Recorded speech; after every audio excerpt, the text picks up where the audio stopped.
আমরা যখন pay scale দাবি করেছিলাম এই সরকারের কাছে, এই সরকার বিভিন্ন সময় একটা পে কমিশন গঠন করে এবং পে কমিশন গঠন করার পরে গত 21শে জানুয়ারি পে কমিশনের চূড়ান্ত রিপোর্ট জমা দেওয়া হয় প্রধান উপদেষ্টার কার্যালয়ে।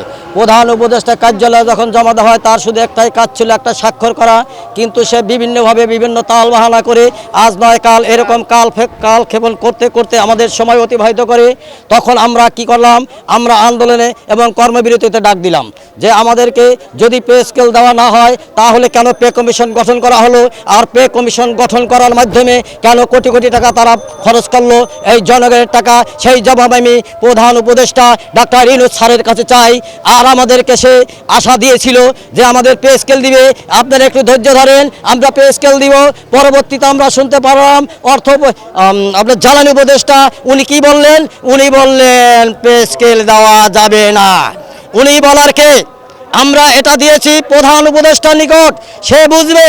এবার অর্থ উপদেষ্টা কি বললেন যে আমরা অর্থের যোগান দিয়েছি, পরবর্তী সরকার এসে আপনাদেরকে পে স্কেল দিবে।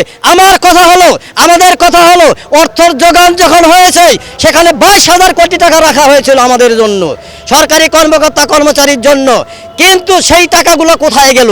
উনি যদি পে স্কেল নাই দিতে পারেন তাহলে উনি কেন বললেন বা কেন আপনার পে কমিশন গঠন করলেন? আমরা কি করলাম না দেখ, আমরা এরপরে বলেছি যদি পে স্কেল না দেওয়া হয় আমরা যমুনা অভিমুখে শান্তিপূর্ণ আন্দোলন করব। আমরা সেখানে শান্তিপূর্ণ অবস্থায় বসেছিলাম এবং সেখানে কোনো অশান্তি করি নাই, বিশৃঙ্খলা করি নাই। হঠাৎ করে তার পালিত বাহিনী আমাদেরকে গরম পানি মেরেছে এবং গ্রেনেড আউট মেরেছে, গুলি করেছে, টিয়ার গ্যাস মেরেছে এবং টিয়ার গ্যাস মারা হয়েছিল এবং এখনো কিন্তু টিয়ার গ্যাস চলতেছে। এর জন্য আমাদের কয়েকজন সরকারি কর্মচারী ভাই মারাত্মকভাবে আহত হয়েছে।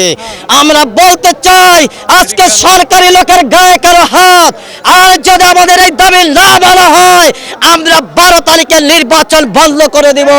প্রত্যেকটা অফিসে আমরা তালা মেরে দেব, রেল চলবে না, হাসপাতাল চলবে না, অফিস আদালত চলবে না, সমস্ত কিছু বন্ধ করে দিব। ভাইয়েরা আমার, আমরা এই আপনাদের সাংবাদিকের মাধ্যমে জানতে চাই কেন আজকে আমাদের উপর টর্চার করা হলো? আমরা কি এখানে সন্ত্রাস করতে এসেছিলাম? আমরা শান্তিপূর্ণ একটা আন্দোলন করতে এসেছিলাম, আমাদের ন্যায্য অধিকার আদায় করতে এসেছিলাম। প্রত্যেক 5 বছর পর একটা পে স্কেল দেওয়া হয়, কিন্তু আজকে 11 বছর হয়ে যায় পে স্কেল দিতে পারে না।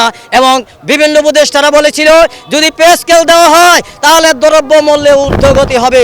আমি বলতে চাই 15 সালে যে পে স্কেল দেওয়ার পরে এই পর্যন্ত কোনো পে স্কেল দেওয়া হয় নাই। আপনারা কি বলতে পারবেন কোনো দ্রব্যমূল্য ঊর্ধ্বগতি হয় নাই? তাহলে কেন আমাদেরকে পে স্কেল দিতে পারবে না? পে স্কেল দিতে তাদের এত সমস্যা কোথায়?